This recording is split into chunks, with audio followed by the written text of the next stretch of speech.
तो इस वीडियो में हम बात करेंगे डीएनए रेप्लिकेशन। तो डीएनए रेप्लिकेशन क्या होता है, सबसे पहले हम वो समझते हैं। तो जैसे किसी भी लिविंग ऑर्गेनिज्म में अगर हम देखें तो दो तरह के लिविंग ऑर्गेनिजम्स हैं, यूनिसेलुलर एंड मल्टीसेलुलर। तो यूनिसेलुलर ऑर्गेनिजम्स में रिप्रोडक्शन होता है, वहाँ पर जो लिविंग ऑर्गेनिज्म है वो एक living organism of springs produce करता है। उन ऑफ स्प्रिंग्स के अंदर क्या जाता है, उस पेरेंट का डीएनए, है ना। तो वहाँ पर ऑफ स्प्रिंग्स के अंदर जो डीएनए आया है वो डीएनए कैसे आया, वहाँ पर कुछ नया डीएनए बनता है। तो वो जो नया डीएनए बनता है वो किस में बना, उस पेरेंट के अंदर जो ऑफ स्प्रिंग्स प्रोड्यूस करता है। ठीक है। इसके अलावा जैसे मल्टी सेलुलर ऑर्गेनिजम्स की हम बात करें तो वहाँ पर भी क्या होता है, डीएनए रेप्लिकेशन। तो डीएनए रेप्लिकेशन किस तरह से होगा, जैसे हमारी बॉडी की जो ग्रोथ है, ग्रोथ में क्या होता है, जो सेल्स का नंबर है वो बढ़ता ही जाता है। तो सेल्स का नंबर बढ़ेगा तो वहाँ पर एक सेल से दो सेल बन रही है, दो से चार बन रही है। तो जैसे एक सेल से दो सेल बनती है तो फिर वहाँ पर दो सेल के अंदर बराबर अमाउंट में डीएनए जाता है। तो जो बराबर अमाउंट में डीएनए गया है वो एक्स्ट्रा जो डीएनए का अमाउंट है वो कहाँ से आया, उस पेरेंट सेल से। तो पेरेंट सेल में भी एक्स्ट्रा डीएनए बनना चाहिए। ठीक है। तो यहाँ पर जैसे बॉडी ग्रोथ में अगर हम देखें, बॉडी ग्रोथ में एक सेल से यहाँ पर कितनी सेल्स बनती हैं, जैसे दो सेल्स। ठीक है, दो सेल्स बनेंगी, दोनों सेल्स के अंदर क्या है, यहाँ पर डीएनए, दोनों सेल्स के अंदर क्या है, डीएनए। इसी तरह से यहाँ पर ये जो पेरेंट सेल है इसके अंदर भी क्या है, डीएनए। ये है यहाँ पर पेरेंट सेल और ये है यहाँ पर डॉटर सेल्स। तो अब ये जो यहाँ पर डॉटर सेल्स हैं, इन डॉटर सेल्स में बराबर अमाउंट में डीएनए है। किसके बराबर अमाउंट में है, इससे पेरेंट सेल से। जितना पेरेंट सेल में डीएनए है उतना ही यहाँ पर हमें किस में देखने को मिलता है, इन दोनों सेल्स में। तो जैसे हम यहाँ पर डीएनए का अमाउंट मान के चलते हैं कि इसमें पहले नॉर्मल कंडीशन में कितना था, 2C। तो यहाँ पर ये जो दोनों सेल्स बनेगी इनमें भी जो डीएनए का अमाउंट है वो 2C रहने वाला है।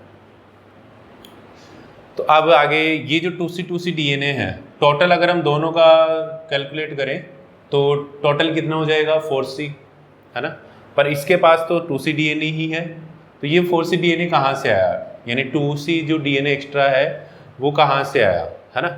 तो वो एक्स्ट्रा डीएनए इसमें होना चाहिए। यहाँ पर 2C डीएनए से जब डीएनए का अमाउंट 4C होगा तभी ही ये जो सेल है वो दोनों सेल्स में 2C डीएनए ये डिस्ट्रीब्यूट कर सकती है। तो यहाँ पर 2C डीएनए से 4C डीएनए बना है ना। 2C डीएनए ये नया डीएनए बना है, तो कौन सी प्रोसेस से बना है, ये डीएनए रेप्लिकेशन। यहाँ पर क्या हुआ है, डीएनए रेप्लिकेशन। ठीक है। तो डीएनए रेप्लिकेशन से जो डीएनए है वो अपना अमाउंट डबल करता है, यानी जो डीएनए पहले से ही प्रेजेंट है सेल के अंदर उससे एक उतने ही अमाउंट का एक नया डीएनए बनता है। ठीक है। तो यहाँ पर हम सिंपल टर्म्स में देखें तो डीएनए रेप्लिकेशन क्या है, formation of new DNA molecule from parent DNA. ठीक है। पेरेंट डीएनए से यहाँ पर जो न्यू डीएनए बनता है उस न्यू डीएनए बनाने की प्रोसेस को हम क्या बोलते हैं, यहाँ पर डीएनए रेप्लिकेशन। तो जैसे यहाँ पर अपने पास ये क्या है, डीएनए है, ठीक है, पेरेंट डीएनए, और इस पेरेंट डीएनए से यहाँ पर नया डीएनए बनता है ना, इस तरह से। तो पहले अपने पास एक डीएनए होता है, एक डीएनए मॉलिक्यूल, और एंड में अपने पास कितने डीएनए मॉलिक्यूल बन जाते हैं, 2। ठीक है। तो इस तरह से ये जो प्रोसेस है इसको हम क्या बोलेंगे, डीएनए रेप्लिकेशन। आप देखो यहाँ पर जो डीएनए रेप्लिकेशन है, डीएनए रेप्लिकेशन की जो स्कीम है सेमी कंजर्वेटिव डीएनए रेप्लिकेशन, तो ये किसने दी, 2 साइंटिस्ट हैं, Watson and Crick. Semi conservative DNA replication, semi conservative DNA replication. ठीक है, ये सेमी कंजर्वेटिव डीएनए रेप्लिकेशन एक स्कीम है जो किसके द्वारा दी गई है। यहाँ पर दो साइंटिस्ट हैं, Watson and Crick, Watson and Crick. ठीक है, तो वॉटसन एंड क्रिक ने जो डीएनए स्ट्रक्चर है उसको प्रपोज करने के बाद, डीएनए की स्ट्रक्चर उन्होंने प्रपोज की, उसके बाद डीएनए रेप्लिकेशन, पुराने डीएनए से नया डीएनए कैसे बनता है, तो उसके लिए भी एक स्कीम प्रपोज की, सेमी कंजर्वेटिव डीएनए रेप्लिकेशन। अब सेमी कंजर्वेटिव डीएनए रेप्लिकेशन इस स्कीम में उन्होंने क्या बोला, जो पेरेंट डीएनए है,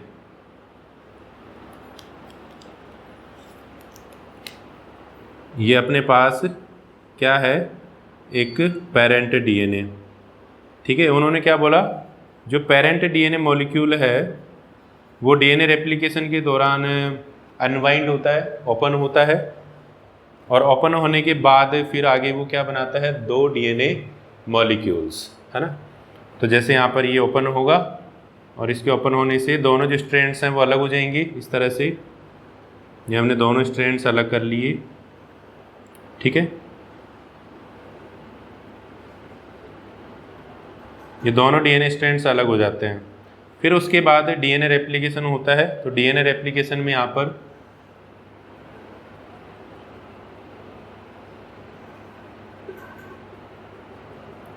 उन्होंने क्या बोला, यहाँ पर ये जो दोनों स्ट्रैंड्स हैं वो किसकी तरह एक्ट करते हैं, टेम्पलेट डीएनए स्ट्रैंड। ये यहाँ पर किसकी तरह एक्ट करते हैं, टेम्पलेट डीएनए स्ट्रैंड, टेम्पलेट की तरह एक्ट करते हैं। जैसे कोई सांचा होता है और उस सांचे में हम कुछ डालते हैं और उससे उसी सांचे जैसी वहाँ पर एक नई कोई चीज़ बन जाती है ना। तो ऐसे यहाँ पर ये टेम्पलेट डीएनए स्ट्रैंड काम करेंगी। अब इन टेम्पलेट डीएनए स्ट्रैंड से आगे नया डीएनए स्ट्रैंड बनता है इस तरह से, इनका कॉम्प्लीमेंट्री एक नया डीएनए स्ट्रैंड बनेगा इस तरह से। सेम इसी तरह से यहाँ पर भी एक नया डीएनए स्ट्रैंड बन जाता है। ठीक है, तो ये जो न्यू डीएनए मॉलिक्यूल्स बने हैं ये दोनों क्या हैं, न्यू डीएनए मॉलिक्यूल्स। इन दोनों डीएनए मॉलिक्यूल्स में क्या देखने को मिलता है, एक जो स्ट्रैंड है वो यहाँ पर कैसा होता है, parent DNA strand, parent DNA strand, और दूसरा जो स्ट्रैंड होता है वो कौन सा होता है, new DNA strand, new DNA strand. ठीक है, सेम कंडीशन है हमें यहाँ पर भी देखने को मिलती है, एक पेरेंट स्ट्रैंड है और एक दूसरा क्या है, न्यू डीएनए स्ट्रैंड। अब इन्होंने बोला कि जो नया डीएनए मॉलिक्यूल बनता है उसमें जो एक स्ट्रैंड है वो कंजर्व रहता है ना। यहाँ पर अगर आप पेरेंट डीएनए में देखोगे तो यहाँ पर आपको क्या देखने को मिल रहा है कि जो डीएनए स्ट्रैंड्स हैं वो कितने हैं, 2, और यहाँ पर जो न्यू डीएनए स्ट्रैंड्स, जो न्यू डीएनए मॉलिक्यूल है वहाँ पर जो एक डीएनए मॉलिक्यूल है उसमें एक स्ट्रैंड कौन सा है, पेरेंट डीएनए का, है ना। यानी आधा जो डीएनए मॉलिक्यूल है वो इस न्यू डीएनए मॉलिक्यूल में प्रेजेंट है। ठीक है, तो यहाँ पर क्या हुआ है, कंजर्वेशन, किसका कंजर्वेशन हुआ है, पेरेंट डीएनए का। ठीक है, तो यहाँ पर इस न्यू डीएनए मॉलिक्यूल में ये कौन सा डीएनए आया है, parent DNA, parent DNA strand. ठीक है, तो इस तरह से जो डीएनए रेप्लिकेशन है वो सेमी कंजर्व्ड होता है। ठीक है, अब उस समय उन्होंने ये स्कीम प्रपोज करी, इसका उनके पास कोई एविडेंस नहीं था, है ना। फिर आगे दो साइंटिस्ट और आए, उन्होंने ये जो सेमी कंजर्वेटिव डीएनए स्कीम है इसको प्रूव कर दिया कि एक्चुअल में जो डीएनए रेप्लिकेशन है वो कैसा होता है, सेमी कंजर्वेटिव। इसके बाद में हम बात करते हैं जो सेमी कंजर्वेटिव डीएनए रेप्लिकेशन है उसका एक्सपेरिमेंटल प्रूफ। तो एक्सपेरिमेंटल प्रूफ किस तरह से डीएनए रेप्लिकेशन सेमी कंजर्वेटिव होता है, तो उसका एक्सपेरिमेंटल प्रूफ दिया गया यहाँ पर दो साइंटिस्ट के द्वारा। तो दो साइंटिस्ट कौन कौन से हैं, ये जो प्रूफ दिया गया वो किसके द्वारा दिया गया, गिवन बाय मैथ्यू मेसेल्सन,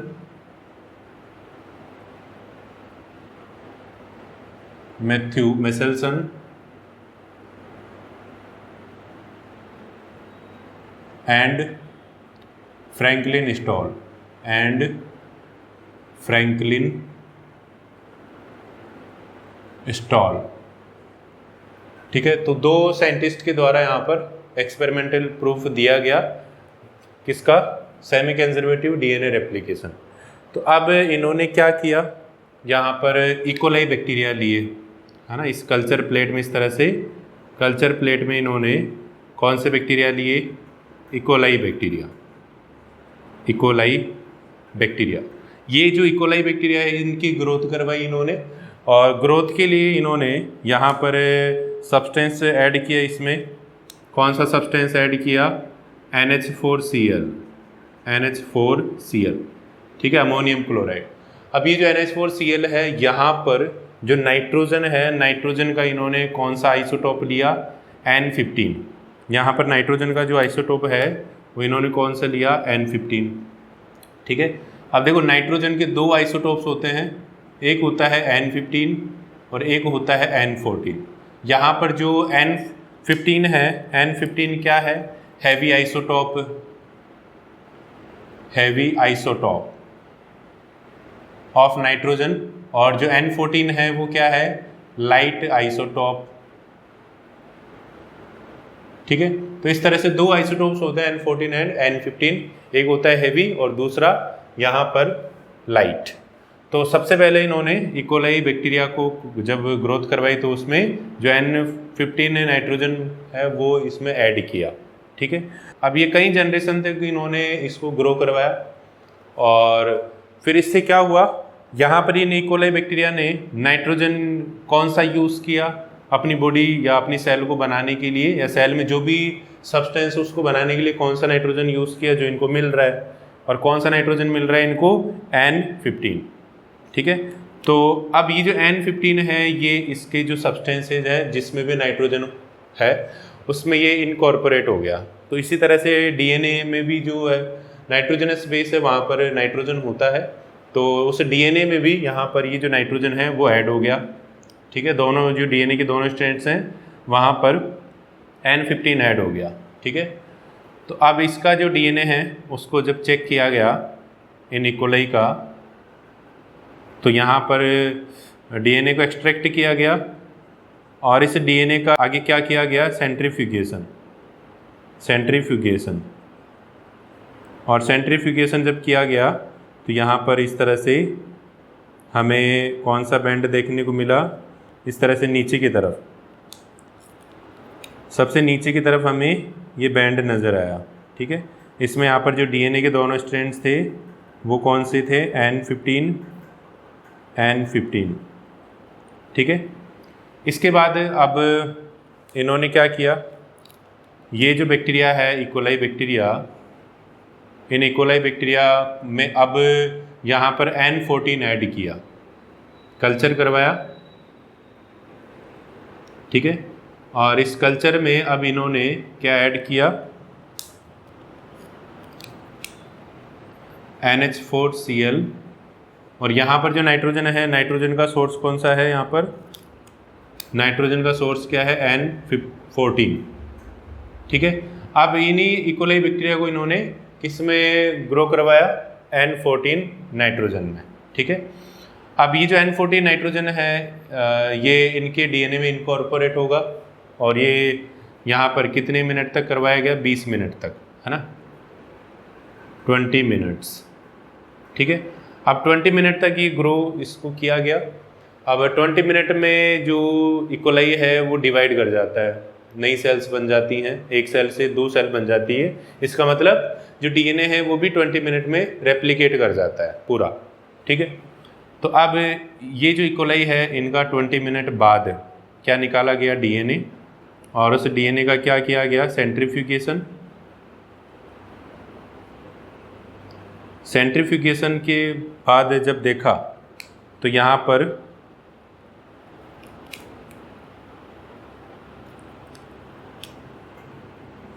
जो टेस्ट ट्यूब है, टेस्ट ट्यूब में हमें यहाँ पर एक हाइब्रिड बैंड मिला बीच में,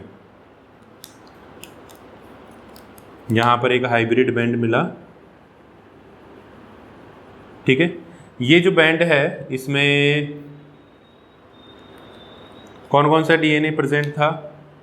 एक तो N15 और दूसरा है N14, ठीक है। अब देखो यहाँ पर जो N15 है ये कहाँ से आया? पेरेंट डीएनए से। N15 यहाँ पर जो आया है वो कहाँ से आया है? पेरेंट डीएनए से। और जो N14 है वो कहाँ से आया है? यहाँ से, जो हमने ऐड किया है अभी, ठीक है। तो इसका जो डीएनए है, इसके डीएनए को अगर हम देखें तो यहाँ पर इस तरह से हमें बैंड देखने को मिलेगा। ये पेरेंट डीएनए है और इस पेरेंट डीएनए में यहाँ पर ये नया डीएनए स्ट्रैंड बन चुका है। सेम इसी तरह से यहाँ पर ये पेरेंट डीएनए है, ठीक है, और इसमें क्या बन चुका है? न्यू डीएनए स्ट्रैंड, ठीक है। इधर हम ये पेरेंट डीएनए बना लेते हैं इस तरह से, ठीक है। दोनों में हम यहाँ पर लिख लेते हैं, इधर भी अपने पास N15 है और इसमें भी N15 है, ठीक है। यहाँ पर ये जो एक स्ट्रैंड है ये कौन सा है? N15 वाला, और दूसरा जो स्ट्रैंड है वो कौन सा है? N14 वाला। इधर जो एक स्ट्रैंड है वो N15 और दूसरा जो स्ट्रैंड है वो N14 वाला है, ठीक है। इसी वजह से हमें इस टेस्ट ट्यूब में इन साइंटिस्ट को क्या मिला? हाइब्रिड डीएनए बैंड मिडल में।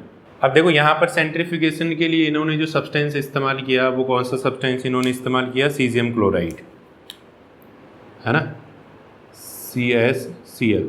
सीजियम क्लोराइड इन्होंने जब डीएनए को एक्सट्रैक्ट किया उस समय इन्होंने ऐड किया, और इस सीजियम क्लोराइड से क्या होता है? ये जो डीएनए है ये आसानी से सेटल हो जाता है ना। जब इसका हम सेंट्रीफ्यूगेशन करते हैं तो ये डेंसिटी के अकॉर्डिंग जो डीएनए है उसको ये अरेंज कर देता है। तो यहाँ पर ये जो डीएनए है अपनी डेंसिटी के अकॉर्डिंग अरेंज हो चुका है।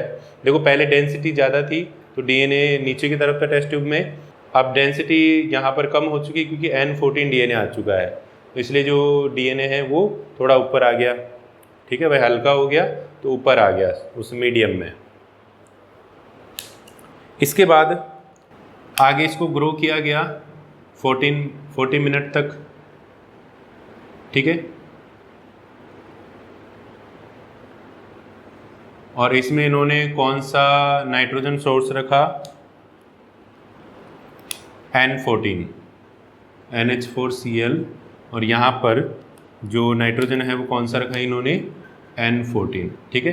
तो 40 मिनट तक इन्होंने ग्रो किया इन इकोलाई बैक्टीरिया को, और 40 मिनट बाद भी इन्होंने वापस डीएनए निकाला, ठीक है। ये डीएनए इन्होंने एक्सट्रैक्ट किया और इसमें इन्होंने सीजियम क्लोराइड डाल के सेंट्रीफ्यूगेशन करवाया, सेंट्रीफ्यूगेशन,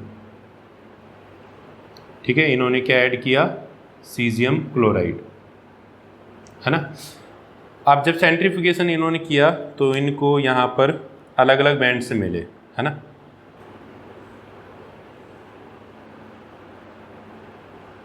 तो एक तो इनको यहाँ पर हाइब्रिड बैंड मिला, है ना, और इसके ऊपर इनको एक और बैंड मिला, ठीक है। तो देखो यहाँ पर जो कम डेंसिटी का होगा डीएनए वो ऊपर की तरफ होगा, और जो थोड़ा ज़्यादा डेंसिटी का होगा वो नीचे की तरफ होगा। तो यहाँ पर ये वाला जो डीएनए बैंड मिला है ये किसका है? हाइब्रिड डीएनए का, है ना। तो N15 N14, और ये वाला किसका होगा? N14 और N14, ठीक है। तो ये जो डीएनए मॉलिक्यूल्स हैं वो जब डीएनए रेप्लिकेशन होगा यहाँ पर तो ये ओपन हो जाएंगी, ठीक है। तो इसको हम देखते हैं आगे। ये डीएनए बैंड्स ओपन हो चुके हैं। इसी तरह से यहाँ पर ये डीएनए बैंड ओपन हो जाएगा, है ना। अब देखो यहाँ पर जो हम नाइट्रोजन सोर्स इन इकोलाई को दे रहे हैं, कौन सा नाइट्रोजन सोर्स है? N14। तो यहाँ पर अब जो नया स्ट्रैंड बनेगा इन सभी में वो कौन सा होगा? N14 वाला, है ना। तो इस तरह से ये N14 यहाँ पर बन गया, इधर ये N14 वाला, इधर ये N14 और इधर ये N14, ठीक है। तो अब अगर हम यहाँ पर देखें तो ये जो डीएनए मॉलिक्यूल बना इसमें दोनों स्ट्रैंड N14 वाले हैं, N14 N14, और इसमें अगर हम देखें तो N15 और ये वाला स्ट्रैंड कौन सा है, N14। यहाँ पर दोनों जो स्ट्रैंड्स हैं वो कौन से हैं, N14, और इधर ये N14। यहाँ पर कौन सा है, N15, और ये वाला N14। ठीक है, तो यहाँ पर अगर हम देखें तो जो हाइब्रिड डीएनए है और जो यहाँ पर लाइट डीएनए है, एक तो लाइट डीएनए और दूसरा है हाइब्रिड डीएनए, दोनों का अगर हम रेशियो देखें तो रेशियो कितना होगा यहाँ पर 1:1। ठीक है, दोनों का जो अमाउंट है वो बराबर है ना। 50% ये है यहाँ पर और 50% ही हाइब्रिड डीएनए है। अब इस एक्सपेरिमेंट से इन साइंटिस्ट ने प्रूव कर दिया जो डीएनए रेप्लिकेशन है वो कैसा होता है, सेमी कंजर्वेटिव, है ना। अब मिलते हैं नेक्स्ट वीडियो में। अगर आपको टॉपिक समझ में आया है तो इस वीडियो को लाइक कीजिए और इस वीडियो को अपने दोस्तों को भी शेयर कीजिए। Thank you.